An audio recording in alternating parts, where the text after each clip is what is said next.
దసరా వచ్చింది విజయాల అందించగా వచ్చింది నవరాత్రుల పండుగ ఇది ఇంటింట సంబరాలు తెచ్చింది దసరా వచ్చింది విజయాల అందించగా వచ్చింది నవరాత్రుల పండుగ ఇది ఇంటింట సంబరాలు తెచ్చింది దుర్గమ్మ మన కోసమే ఆశీర్వదించగా వచ్చెనే వీధులంతా వెలుగులే గోపురాలు పూల తొరణలే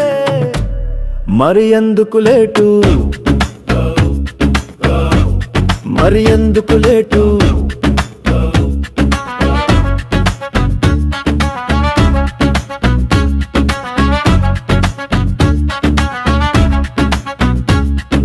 పిల్లలు పెద్దలు అందరూ ముస్తాబై వచ్చేయండి అమ్మవారిని దర్శించండి ధన్య జీవులు అవ్వండి